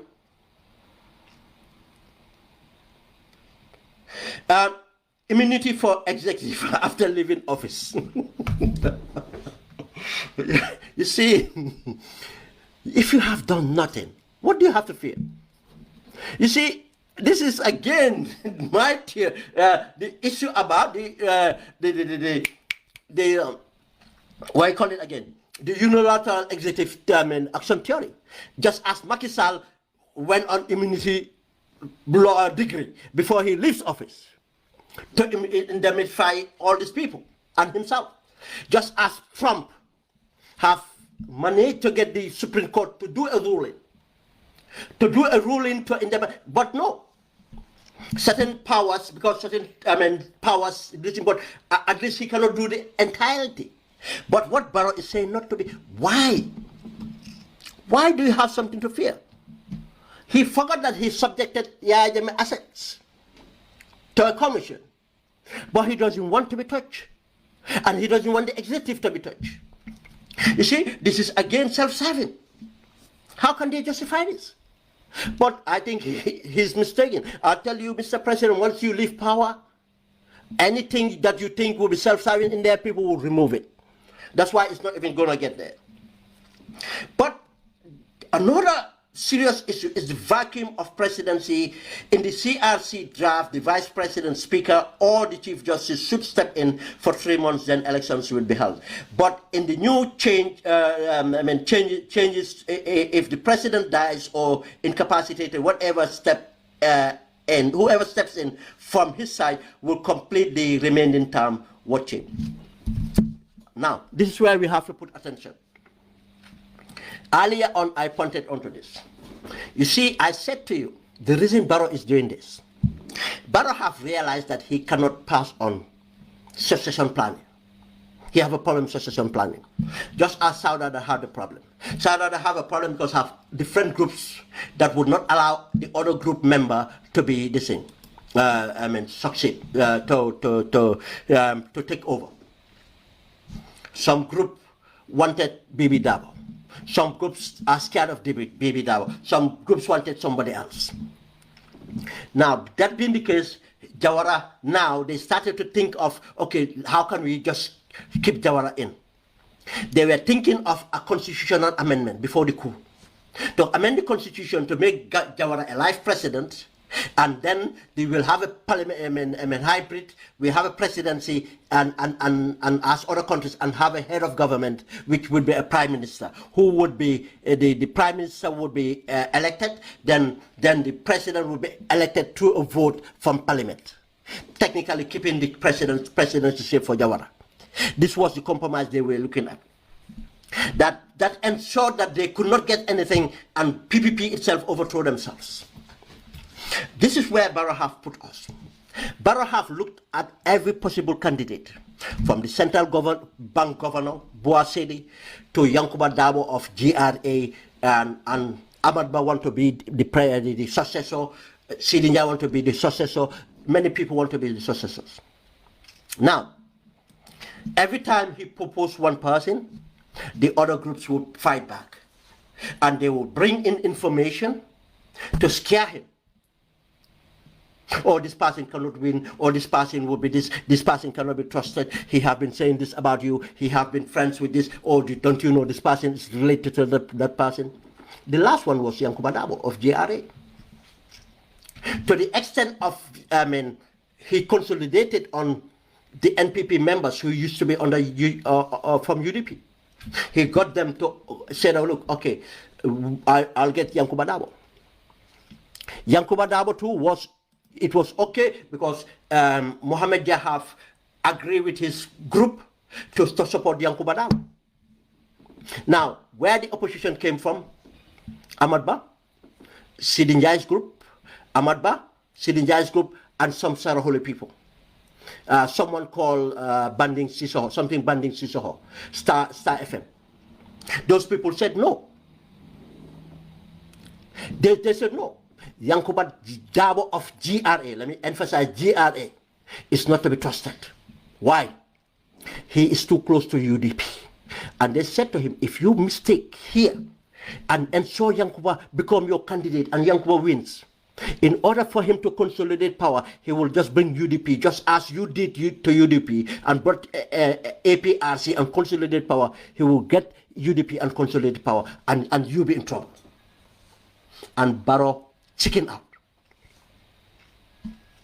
Right now, that's why Barrow chicken out. This is what necessitated this change of legislation. Now, imagine this. Imagine this. In the 1997 Constitution, the succession plan is the same. After 3 months election, even Yaya Jammeh, succession plan is the same. Vice President, Speaker of the House, Chief Justice. 90 days, elections. That's what we have in our Constitution now. The CRC kept the same thing. But Barrow decided to say no. Senegal, when Senegal had that system, it was at the beginning. They had to amend it. That's why Abdou Diouf, a technocrat, was brought in as a vice president. He was no politician. Give him time to serve the full term in order to entrench himself and able to stay. This is what the Barrow thinking is. And that's why I said be careful with so-called educated people. Dr. Cisse stood up to say that, oh, because of even Nigeria. Dr. Cisse said Nigeria, there is nothing like a running mate, which is not true. The reason Goodluck Jonathan stayed on after Yaradua passed away is because of he was Yaradua's running mate. We all have witnessed the campaign that gets on to pick the running mate. The campaign that you have a northerner, you have a southerner. You get a northerner, you get a southerner. You see, we all seen this. You get a Yoruba, you get a this thing, Hausa. Someone who claimed to be a doctorate holder in political science, Nigeria being the biggest democracy in West Africa. You don't know of the system they have? Or even someone in a doctorate with political science would not see the anti-democratic nature of replacing unelected with an elected for the rest of a term. You see, that tells you, that's why I said the integrity of the person is most important when it comes to education. When they don't have integrity, their education is useless. Because they will inject the whole population to die for their selfish interests. Now, but what Barrow is looking at here now is this. Hence, I cannot select from this political groupings here. I have to create my successor. Now, again, this would be pointing to my point of the ultimate executive action theory. He's applying, just as Trump would apply. Now, Obiang. Guess who did that? Obiang. Guess what? Who did that? Togo and others. This is for the plans they have. Now, this is what he's copying. And let nobody say, oh, United Kingdom is the same thing. No. United Kingdom, they elect a party to parliamentary base. And that party would decide, when they can decide who leads. But we agree that we elect a party. And that party, whoever is member of parliament, that's all. Now, what they're trying to do here is, Barrow is trying this now. If we allow this constitution to pass, it will be another opportunity in the bank for him to try and go through elections and do whatever it takes. If he have to pour in the central bank, do anything. We all already seen he have to take his brother-in-law to be the police IGP and others. And rig the elections, because of that, the only way he can win elections. If we rig the elections, then who says that Barrow cannot appoint a new cabinet? He get his nephew, get his son get somebody from the family to be a vice president and hand over government, and that person to entrench themselves and to continue. This is what the self-serving constitution is. They cannot give you any plausible. They have to lie to say that, oh, I mean, they don't have this. You see, in Sierra Leone, right now, the vice president, Jallo, he's having problem with Madabio. But Madabio cannot sack him because there's a running mate. And Baimas Kuruma had a problem with the vice president. He couldn't sack him. He had to keep him. Nigeria is the same thing. Because they are elected as running mates. This is the situation we face right now. Let's move on.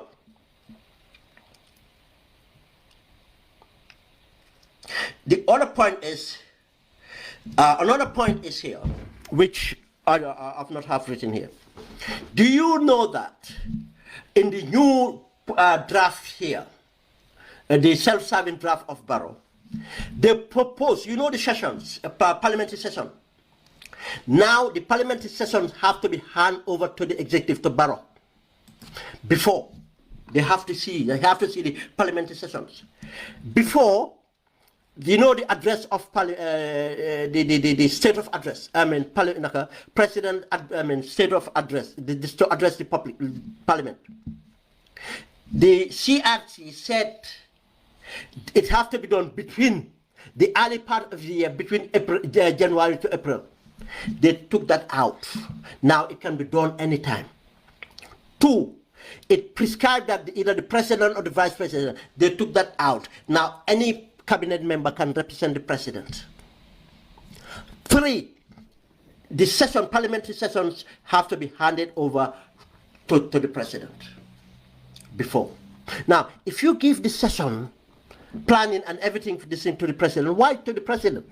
The president is not checking the executive. They have different same level. They operate at the same parallel level.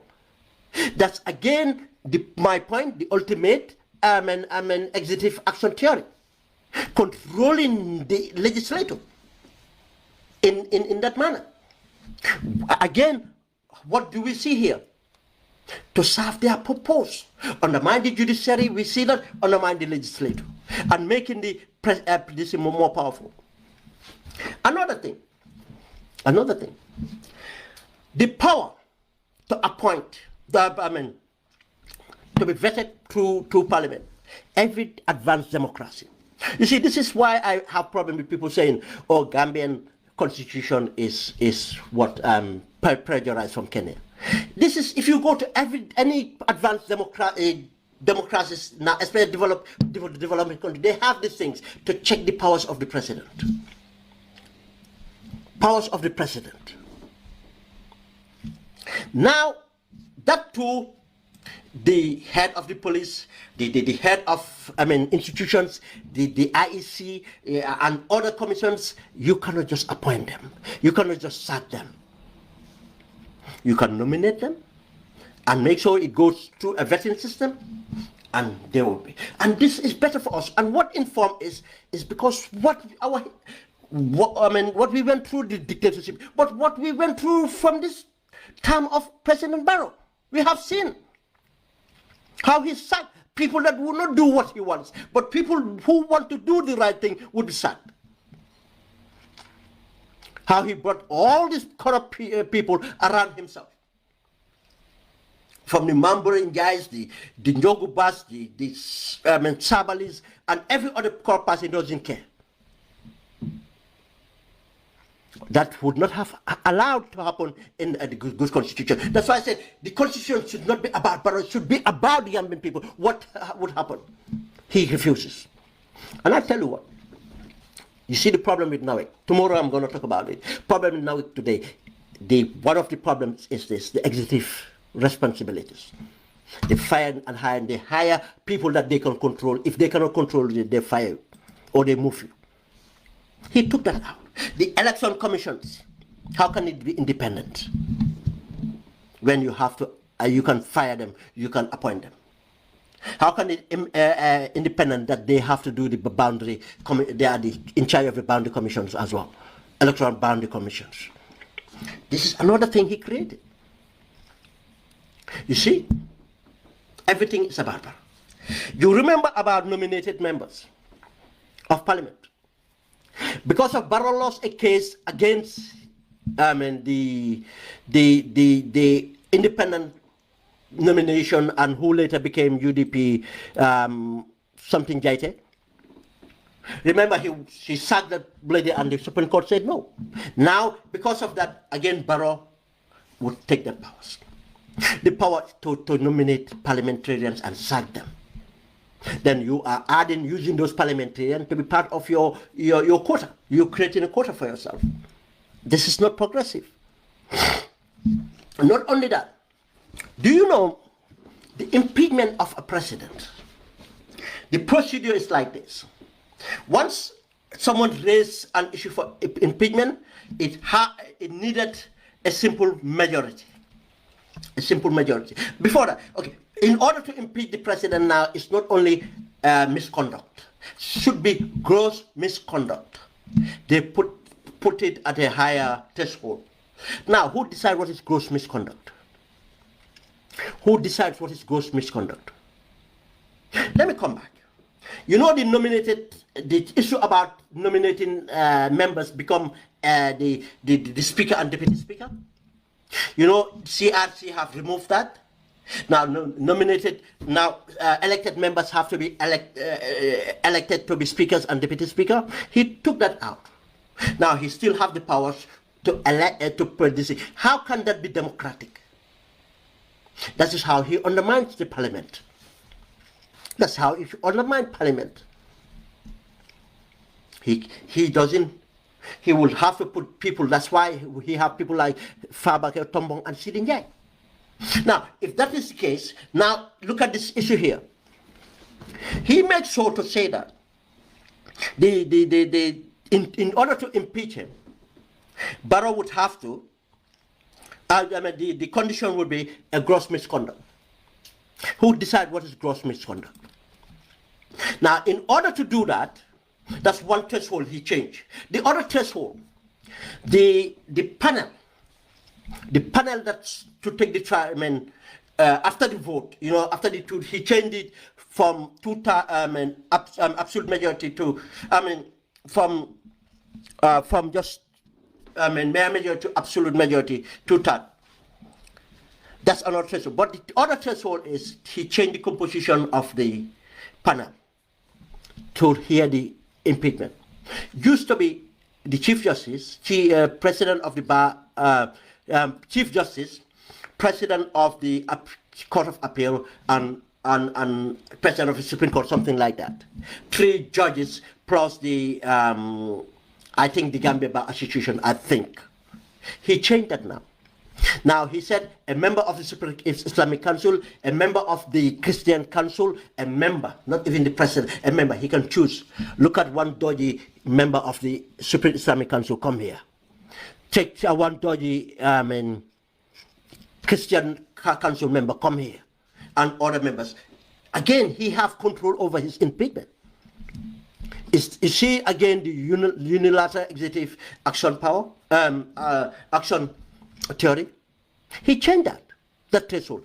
Another thing is, you know the qualifications to run as a candidate.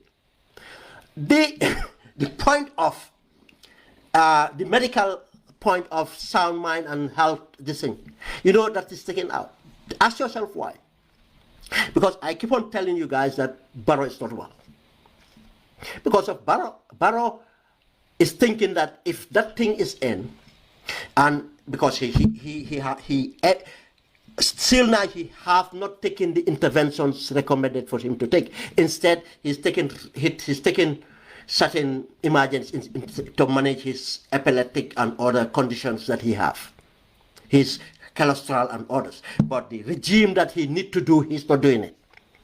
When I said this, and I talked about the incident in Saudi Arabia, Ibrahim Adiba, who was a witness of it, came out last month and said it happened. I said it here many times that I know it happened. He fell down. He was on a wheelchair. That's why I said the day they went to the conference, he was knocked off because of the injection he had. Because of his weight and other things, he's got a very bad back. That's why when he came back from the trip, he was walking like a penguin. That's where the penguin walk came from, because of his back was, incruciatingly, painful. He took that out. Where on earth you will not have that in qualification of a candidate? Because he doesn't want the signs and symptoms to start manifesting time of elections, and somebody will go and impeach him for that. You see, this is, in a nutshell, as I said, we could have gone there so many other areas that would have pointed out why this constitution is a self-serving constitution. And again, just before leaving, let me say this. The propagandists will come and tell you.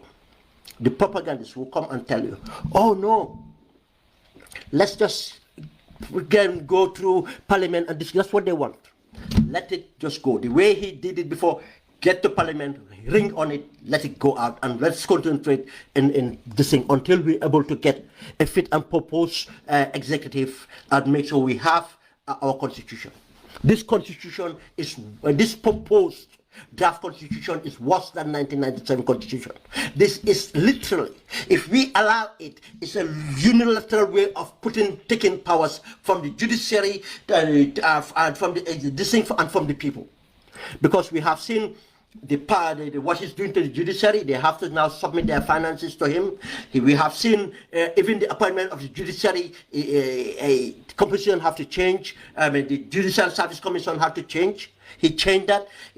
The judiciary, he's done everything. The same thing as the legislature is doing that to control them.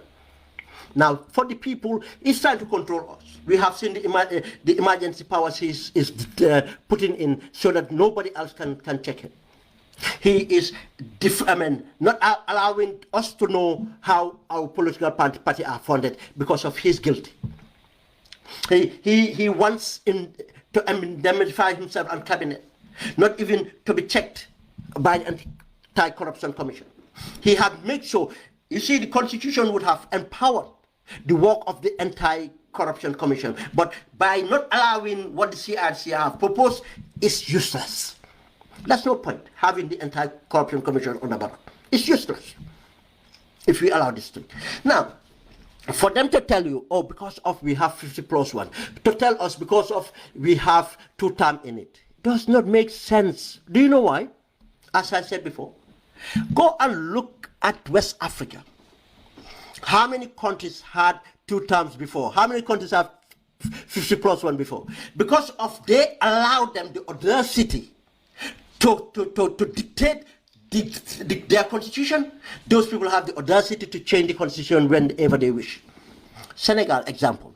Wada came, changed constitution amendment, had the audacity to run for 3rd term. Macky Sall came, changed constitution, and attempted to run for 3rd term. If it was not for positive, he would run for 3rd term. Go and check Zimbabwe right now. I know it's not West Africa. They are proposing to get rid of the 2 terms. Nakalak to that. Ivory Coast done that. Sierra Leone are planning to do the same thing. Sierra Leone are in dispute now. Now the first minister, now because of the vice president have not been involved in any corruption or been controversial, the president doesn't trust him. But he cannot sack him, he's his running mate. But he doesn't want him to run in his place. The wife, Madabio's wife, want to run. But Madabio know that will be a tall order. Now Madabio wants his tribe, someone from his tribe, amended tribe. The first minister, the name is hard to speak. The young guy he appointed first minister. The young guy who had the Rasta, he appointed digital economic minister from MIT. That the chap he's trying to groom. Now, if you, look at the politics in Sierra Leone, Madabio's wife is technically fighting the first minister, but it's not fighting the vice president because of knowing that Madabio is looking at the young chap to hand over to him, or because of he he wants someone to protect him, or he will try to run for third term. This is what they're doing. Guinea-Bissau, the same thing is happening in Guinea-Bissau. He's trying to change the constitution for third term. But you know Guinea-Bissau? It's not easy for him. He has dissolved parliament, now he's trying to reconstitute parliament. If they go to elections and he has the desired numbers in parliament, he's going to focus constitutional reforms for third term. And that's not going to be easy. You see, Ghana had to maintain, because of Ghana constitution was built and approved by Ghanaians, the reforms and everything is set. Nigeria cannot do the third term. Even Obasanjo tried first time. That's why he fell out with his vice president Atiku Abubakar. We all remember that. This is why we have to understand that if Gambia allows this draft, I can tell you this 2-term will go. I can eventually, if they are not comfortable, it will go. The same way they get us to allow this, they will do it. 50+1 will go. Right now, they want the 50+1 because they have the money to buy the semi-parties. But if it becomes tough, it will go. Then it doesn't make sense even to entertain this thing. And the other thing doesn't make sense is you cannot have the executive to draft a constitution and amend the constitution and allow that to go through the process. As I said, it will be illegitimate. Even though if you go through all the process and adopt it as a constitution, it's an illegitimate constitution. And I think the Green Boys will look at that. It's one of coup d'etats, cause of coup d'etats, main thing, constitutional coup. And this will constitute a constitutional coup. 2 is corruption. And if corruption happens, we know what happens. The people become dissatisfied. That's the 3 things. Now, already corruption is entrenched in the Gambia. People are dissatisfied. Now, one hope we have is constitutionality. Now, if you discourage a possible way of changing government, if you discourage that, now you leave one alternative, which is violent change of government. And I said I am against coup d'etat. But if Gambians would sit down and witness this to happen, I can tell you I would be witnessing to wait, and I will not condemn a coup d'etat. What I'll do is to put pressure for constitutional order to come in. But I will not condemn it. Because of if the Gambians can neglect and allow an entity like Barrow and the people around him to dictate our constitution, overthrow our desires, why would I condemn another person doing the same? No. Let's live with it. Let's live with it. That's my point. And I can give you this example. If, you know, Hassan Musa Kamara, before 1981, you know, this is what really makes me annoyed. The advance, how backward we became. Before 1981, go and read Hassan Musa Kamara's book. Nobody debunked that. He proposed a 2-term to Jawara and the PPP. They did not like it. They said Hassan Musa, just because he's vice president. Before he became a vice president, he became a vice president again. Even though that he became a vice president. But when the coup d'etat happened, 1981 attempted coup, which he sacrificed and stayed and actively, even though Jawara did not gazette his long-term absence in the country, Hassan Musa Kamara stood with the small loyalists and represented Gambia as an acting president and evoked these things with treaty with Senegal and stayed until intervention of Senegal.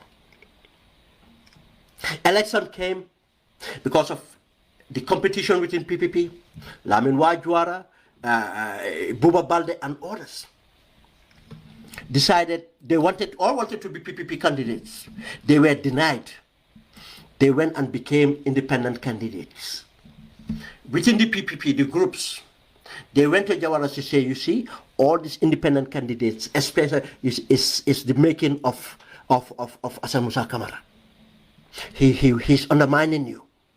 He wants to take over from you. That's why he's talking about this 2-term thing. You see, if that 2 term was respected, let's say Bibi Dabo becomes the president, I can tell you a coup d'etat would not have happened. Because Bibi Dabo would have not stayed more than 2 terms. We would have been advanced democracy by now. And if we if we allow all these non-entities around President Barrow, who know that without President Barrow, they will not be called the word advisor, special advisor, or nothing. There will not be a useless so-called presidential advisors, or because of former Secretary General running around like a green boy. All these people know that it's only President Barrow would make them who they are today. Do Sano, the drummers and everything, and other criminals around him that committed crimes. That Banding Sissoho, that corrupt businessman Banding Sissoho, the Jar Oils and others around, hey, don't leave, or don't trust that. That's just the problem. That be Barrow's problem. Let be that MPP problem. But should not be Gambian problem. Gambian should make sure we have a fit for purpose constitution. Then don't let any of these propagandists sell your idea. Oh, we should. No, it's illegal. It's illegal. Oh, you telling us to try to legalize something illegal? The executive should not draft constitution. Constitution should be drawn by the people through selected appointed members, just as the CRC was. All this thing about they consulted, they're lying. They did engagements, not consultation, they're lying. They know they're lying. Okay, guys, have a good evening. Inshallah, tomorrow I'm coming and discuss about this Russian cartel, which the First Lady is at the head of. It have got to the moment we have to touch that again, and we touch about this Nawek. This is all the reason why Barrow need to go now. And if we're not careful, we'll not be here and talk about elections. We'll be talking about something else if we're not careful. Thank you, guys, and have a good evening. Thank you.